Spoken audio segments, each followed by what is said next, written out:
Guys and welcome back to the channel commerce made easy. तो आज हम करने वाले हैं बीकॉम 6 सेमेस्टर के सब्जेक्ट डायरेक्ट टैक्स लॉज का एक चैप्टर जो कि है एग्रीगेशन ऑफ इनकम, जो कि थ्योरी के पॉइंट ऑफ व्यू से वेरी इंपॉर्टेंट है और ये अक्सर आपको 15 मार्क्स में थ्योरी में मिल जाएगा। तो आज हम इसी कॉन्सेप्ट को समझेंगे एंड अगर आपको इस वीडियो में कुछ भी अच्छा लगता है, थोड़ा बहुत भी अगर समझ में आता है, अगर मैं वो सब डिलीवर कर पाती हूँ तो please subscribe to the channel. इससे मुझे बहुत हेल्प मिलेगी बिकॉज अभी मैं इनिशियल स्टेजेस में हूँ। तो अब हम स्टार्ट करते हैं अपना चैप्टर एग्रीगेशन ऑफ इनकम। तो एग्रीगेशन ऑफ इनकम मतलब कि क्लबिंग ऑफ इनकम। नॉर्मली क्या होता है, एक पर्सन अपनी ही इनकम पे टैक्स पे करता है। मतलब कि अगर मैं किसी दूसरे बंदे की इनकम पे टैक्स नहीं पे करूँगी। अगर मैं इनकम टैक्स पे कर रही हूँ, खुद की ही इनकम पे करूँगी। लेकिन कुछ इनकम टैक्स एक्ट के अंदर जो है वो कुछ ऐसे प्रोविजंस हैं जिसमें कि क्या होगा कि दूसरे पर्सन की इनकम जो है वो मेरी इनकम में ऐड होगी और मुझे उसके ऊपर टैक्स पे करना पड़ेगा। अब ये कौन सी इनकम्स होंगी और ये क्यों होंगी? क्योंकि कई बार जो होता है, क्योंकि हमारा जो इनकम टैक्स है वो हमारा प्रोग्रेसिव टैक्स है। मतलब कि क्या है, जैसे जितनी ज़्यादा इनकम होती जाएगी उतना ज़्यादा आपके ऊपर टैक्स लगता जाएगा। ठीक है, तो मतलब कि अगर अब मेरी इनकम ज़्यादा है तो मैं अब अपनी इनकम को कम करने के लिए दूसरे लोगों को ट्रांसफ़र कर दूंगी। अब जब मैं दूसरे लोगों को ट्रांसफ़र करूंगी तो उसमें क्या होगा कि जैसे अगर मैं दूसरे पर्सन को ट्रांसफ़र कर रही हूँ तो मतलब कि मुझे भी जो 2,50,000 वाली लिमिट है वो मुझे भी मिल जाएगी और उसको भी मिल जाएगी। तो मेरी इनकम पे टैक्स कम लगेगा। लेकिन इनकम टैक्स अथॉरिटी जो है वो भी बहुत ज़्यादा अटेंटिव है इस चीज़ को लेकर के, इसलिए उन्होंने ये प्रोविजंस लगाई हैं कि अगर आप चाहे उसे ट्रांसफ़र भी करते हो तब भी आप ही की इनकम में ऐड होगा। Inclusion of others income in the income of SSC is called clubbing of income. मतलब कि अगर आप दूसरों की इनकम जो है वो अपने उसमें कर रहे हो तो वो क्लबिंग ऑफ इनकम होगा। And such clubbed income is termed as deemed income. फिर उसके बाद आएगा cases where clubbing of income applies. मतलब कि दूसरे की इनकम आपकी इनकम में होगी। वो कौन से सेक्शंस हैं? Section 60 to 65। फिर आ जाएगा कि income received from firm, assessed as firm and association of person 66 से 67 एंड डीम्ड इनकम 68 से 69। तो हम एक एक करके देखेंगे। Income of other persons to be included in assessee's total income.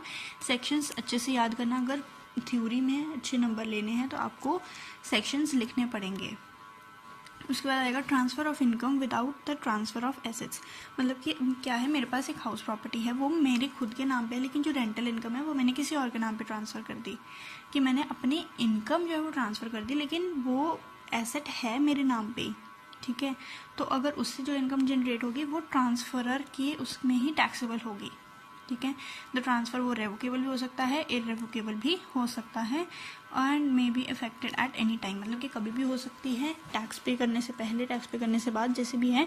मतलब कि यहाँ पे बेसिकली क्या है कि मैंने एक इनकम जो है वो ट्रांसफ़र कर दी, लेकिन जो एसेट है वो अभी भी मेरे नाम पे है। तो अगर मेरे नाम का एसेट है तो उसकी इनकम भी तो मुझे ही एक तरीके से आ रही है ना, तो उसके ऊपर टैक्स भी मुझे ही पे करना है। फिर उसके बाद आएगा रेवोकेबल ट्रांसफ़र ऑफ एसेट्स। मतलब कि रेवोकेबल का मतलब क्या है कि मैंने सेल कर दिया उसे, तो ऐसा हो सकता है कि कुछ टाइम के बाद डायरेक्टली या इनडायरेक्टली वो एसेट मेरे पास ही दोबारा आ जाएगा, उसके जो इनकम है वो मेरे पास आ जाएगी। तो यहाँ पे क्या है, if an asset is transferred under revocable transfer. ठीक है, रेवोकेबल ट्रांसफ़र का मतलब क्या है कि कुछ टाइम के बाद, ठीक है, वो एग्रीमेंट में होगा कि कुछ टाइम के बाद वो एसेट मेरे नाम पे ही आ जाएगा, मैं उसे रिवोक कर सकती हूँ। ठीक है, income from such asset is taxable in the hands of transferor और उसी की टोटल इनकम में इंक्लूड किया जाएगा। अब ट्रांसफ़र और रेवोकेबल ट्रांसफ़र का मतलब क्या है? ट्रांसफ़र का मतलब क्या है कि एक ट्रांसफ़र जो है वो रेवोकेबल कब मानी जाएगी? जब उसमें प्रोविजन है कि वो रीट्रांसफ़र हो जाएगी डायरेक्टली या फिर इनडायरेक्टली, कुछ पार्ट या फिर उसका सारा पार्ट ऑफ द इनकम। दूसरा क्या है, transferor gives a right to reassume power directly to the whole indirectly power. मतलब सिंपली क्या है कि कुछ टाइम के बाद वो डायरेक्टली या इनडायरेक्टली, हो सकता है डायरेक्टली या फिर इनडायरेक्टली, क्या है, मुझे ही उसका दोबारा से मैं ही उसके ओनर बन जाऊंगी या फिर उसकी इनकम जो है वो मुझे ही मिलेगी। वो होता है revocable transfer of assets. Transfer includes any, transfer में क्या हो सकता है, कोई सेटलमेंट हो गया, ट्रस्ट, कन्वीनियंट, एग्रीमेंट और अरेंजमेंट। अब उसके बाद हम चलेंगे कि प्रोविजंस क्या क्या हैं ऑफ सेक्शन 62 सब सेक्शन 1। अब यहाँ पे क्या है कि अब ये किसके ऊपर नहीं लगेगा? अगर जो है वो transfer is by the way of trust which is not revocable. ठीक है, बाय वे ऑफ ट्रस्ट की गई है और वो रेवोकेबल नहीं है।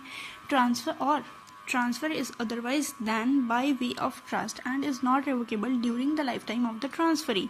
मतलब कि यहाँ पे क्या है कि वो रेवोकेबल है ही नहीं during the life time of beneficiary या फिर ट्रांसफरी के, या फिर क्या है ट्रांसफर बिफोर 1961 की गई हो। ठीक है, तो ये वाला तो अभी यहाँ पे चलेगा ही नहीं कि ट्रांसफ़र 1961 से पहले हुई हो और रिवोकेबल नहीं है 6 ईयर्स में। फिर उसके बाद आ जाएगा the transferor does not derive any benefit from such income, अगर उसे कोई हो ही नहीं रहा तब। अब उसके बाद आ जाएगा an individual is accessible in respect of remuneration of spouse. मतलब कि यहाँ पे क्या है कि अगर एक स्पाउस को, जैसे कि अगर एक मिस्टर ए है और मिसेस ए है, ठीक है, मिस्टर ए है और मिसेस ए है, तो अब मिस्टर ए जो है वो एक कंपनी में शेयर होल्डर है। ठीक है, अब उसे जो है वो किसी भी तरीके का सैलरी, बोनस, कमीशन या कुछ भी मिल रहा है, ठीक है, मतलब मेरी स्पाउस को मिल रहा है, तो वो एक तरीके से क्या देखा जाएगा कि मैं वहाँ पे काम कर रही हूँ तो हो सकता है वो बोनस मेरा होगा लेकिन मैंने अपनी वाइफ को दिलवा दिया। ठीक है, मतलब कि नॉर्मली क्या है, मिस्टर ए जो है वो वहाँ पे काम करता है, ठीक है, लेकिन अब कुछ मिसेस ए को मिल रहा है, मिसेस बी बोल रहा है, मिसेस ए को मिल रहा है, तो वो क्या माना जाएगा कि वो उसी की वजह से मिला है, तो इसलिए वो मिस्टर ए के उसमें होगा। ठीक है, एक बार नहीं समझ में आया दोबारा से पढ़ लो। If an individual has got substantial interest हम आगे पढ़ेंगे इन एनी कंपनी और कंसर्न, मतलब अगर किसी का सब्सटेंशियल इंटरेस्ट है एक कंपनी में और उस कंपनी से उसके स्पाउस को कोई भी इनकम जनरेट होती है, तो वो जिसका सब्सटेंशियल इंटरेस्ट है उसी की ही उसमें वो क्या माना जाएगा, उसी की ही इनकम में ऐड किया जाएगा। अब इनकम किस किस तरीके से हो सकती है, सैलरी, बोनस, ठीक है, सैलरी, बोनस, कमीशन, फी और एनी अदर रेम्यूनरेशन। अब सब्सटेंशियल इंटरेस्ट का मतलब क्या है, या तो एटलीस्ट 20% इक्विटी शेयर्स हो या फिर 20% ऑफ द प्रॉफिट के लिए मैं एंटाइटल्ड हूँ। ठीक है, अब यहाँ पे क्या आ जाएगा, एक्सेप्शन क्या है कि अगर जो स्पाउस को मिल रहा है सैलरी, कमीशन, बोनस, वो उसी की ही नॉलेज के लिए, टेक्निकल क्वालिफिकेशन के लिए, वर्क एक्सपीरियंस के लिए मिल रहा है, तो फिर वो उसी की ही इनकम में ऐड होगा क्योंकि वो अपने उसके लिए मिला है उसे। ठीक है, अपने टेक्निकल क्वालिफिकेशन की वजह से, वर्क एक्सपीरियंस की वजह से या फिर उसकी नॉलेज की वजह से, तो फिर वो उसकी इनकम में ऐड नहीं होगा, वो अपनी ही इनकम में ऐड होगी उसकी। ठीक है, if both spouses hold substantial interest in same concern, तो such income of spouse shall be clubbed with the income of the spouse having higher income. मतलब कि अगर दोनों का ही है तो वो वाली इनकम किस में ऐड होगी, जिसकी हायर इनकम है। ठीक है, स्पाउस का मतलब पता ही है, हस्बैंड या वाइफ। हस्बैंड का स्पाउस कौन होगा, वाइफ, वाइफ का स्पाउस कौन है, हस्बैंड। ठीक है, फिर उसके बाद आ जाएगा individual assessable in respect of income from asset transfer to spouse. मतलब कि यहाँ पे क्या है कि मैंने एसेट किसी और को ट्रांसफ़र कर दिया लेकिन उससे जो इनकम आ रही है वो मेरे स्पाउस को आ रही है। If any individual transfers any asset to his her spouse. ठीक है, अच्छा यहाँ पे दूसरा वाला पॉइंट है, अगर जो है वो मैंने ट्रांसफ़र कर दिया है एसेट अपने स्पाउस को ही, वो आगे पॉइंट आएगा। ठीक है, क्योंकि ये पता है, एक मिनट, क्योंकि ये पता है क्यों हो रहा है, क्योंकि मैंने भी जब इनकम टैक्स पढ़ा था 3-4 साल पहले, तो उस टाइम पे भी मतलब ये सारे पॉइंट्स ना थोड़े थोड़े दिमाग में है कि ये वाला पॉइंट भी आएगा, डॉटर इन लॉ वाला वही पॉइंट होता है इसमें, स्पाउस का भी पॉइंट होता है, तो उसी वजह से ना वो सारा मिक्स हो रहा है। So I am really sorry. तो चलो दोबारा से आते हैं। If any individual transfers any asset other than house property, क्योंकि वो अपनी वाइफ को घर तो दे ही सकता है, other than house property to his spouse without adequate consideration. ठीक है, एसेट ट्रांसफर का मतलब क्या है कि उसने प्रॉपर्टी ही ट्रांसफर कर दी। ठीक है, तो इससे जो भी इनकम होगी वो किसकी इनकम में इंक्लूड की जाएगी, ट्रांसफरर की। रिलेशनशिप ऑफ हस्बैंड वाइफ जो है वो दोनों के टाइम पे होना चाहिए, ट्रांसफर के टाइम पे भी और एक्रूवल ऑफ इनकम के टाइम पे भी। एक्सेप्शंस क्या हैं कि अगर एसेट्स शादी से पहले ट्रांसफ़र किए हैं, एडिक्वेट कंसिडरेशन के लिए है, तो वो उसी की ही उसमें होगा। Transferred in connection with an agreement to live apart. ठीक है, जैसे कि डाइवोर्स के टाइम पे होता है ना, तो उस टाइम पे अगर प्रॉपर्टी ट्रांसफ़र हुई है फिर वो नहीं मानी जाएगी। फिर उसके बाद if on actual date of accrual of income, वो उस टाइम पे, ठीक है, जब एक्रू हो रहा है इनकम, जैसे जब रेंटल इनकम आ रही है उस टाइम पे ही हम दोनों साथ में नहीं हैं, मतलब कि जो स्पाउस है, हस्बैंड वाइफ है, वो एक दूसरे के साथ नहीं है। फिर उसके बाद आ जाएगा if the property is transferred by a karta of HUF gifting को पार्टनर्स। ठीक है, प्रॉपर्टी टू हिज वाइफ, मतलब कि कर्ता ने अपनी वाइफ को दे दी है जो HUF वाली प्रॉपर्टी है, तो वो इसके अंडर नहीं आएगी। If property is acquired by the spouse out of pocket money, ठीक है, मतलब कि जो उसे हाउस होल्ड एक्सपेंसेस के लिए दिया जाता है, अगर उसमें से वो खरीदती है तो फिर वो नहीं माना जाएगा। फिर उसके बाद आ जाएगा transfer of capital asset to son's wife. देखा, डॉटर इन लॉ में सन्स वाइफ में अगर आपने जो है वो अपना कैपिटल एसेट ट्रांसफर कर दिया सन्स वाइफ को विदाउट एडिक्वेट कंसीडरेशन, तो वो ट्रांसफरर की इनकम में ही इंक्लूड किया जाएगा, ठीक है। उसके बाद आ जाएगा ट्रांसफर ऑफ एसेट, ये वाला पॉइंट आ गया। Transfer of asset for the benefit of spouse और for the benefit of sons wife, मतलब कि अगर आपने जो है वो किसी और को ट्रांसफर कर दिया एसेट, लेकिन उसका बेनिफिट मतलब जो उससे इनकम आ रही है वो आपके या तो स्पाउस को आ रही है या फिर आपके सन्स वाइफ को आ रही है, ठीक है। If an individual transfer any capital asset directly और indirectly otherwise for an adequate consideration to his और हर डॉटर इन लॉ, ठीक है। डेट याद नहीं होती है, आप रहने दो, अगर होती है फिर भी 1973 31 मई 1973 के बाद, ऑब्वियसली अब इसके बाद ही हो रहा है। फॉर हर इमीडिएट और deferred benefit then the income derived by daughter in law जो है वो किस में आ जाएगी, इसमें, ठीक है। चाहे स्पाउस के लिए चाहे सन्स वाइफ के लिए है, ठीक है, लेकिन मैंने एसेट किसी और को ट्रांसफर कर दिया, लेकिन उसका बेनिफिट मतलब जो इनकम हो रही है वो आपकी या तो स्पाउस को हो रही है या फिर सन्स वाइफ की हो रही है, तो इसमें भी जो भी इनकम है वो ट्रांसफरर की इनकम में ही इंक्लूड की जाएगी। उसके बाद investment of assets transferred without adequate consideration in business, मतलब कि अगर आपने एसेट्स जो है वो डायरेक्टली या फिर इनडायरेक्टली, ठीक है, ट्रांसफर कर दिए हैं by an individual to his spouse और सन्स वाइफ, ठीक है, आर इन्वेस्टेड बाय ट्रांसफरी, ठीक है। फिर उसके बाद आएगा investment in business must not in the, ठीक है, investment in business must not in the form of capital as a partner of firm, मतलब कि इन्वेस्टमेंट जो है वो बिजनेस में वो एक कैपिटल नहीं, ठीक है, मतलब पार्टनर की कैपिटल का वो नहीं बनेगी पार्ट, ठीक है। तो यहाँ पे क्या है, जितनी भी आपकी बिजनेस इनकम है इसके लिए फॉर्मूला क्या होगा, ये इंपॉर्टेंट है, इसे लिख करके आना, ठीक है। Business income into value of asset on the first day of previous year and total investment, ठीक है। बिजनेस इनकम इंटू, ठीक है, बिजनेस इनकम को आप डिवाइड करोगे कितनी टोटल इन्वेस्टमेंट थी आपकी फर्स्ट डे पे और कितनी आपकी वैल्यू ऑफ एसेट थी on first day of previous year, okay.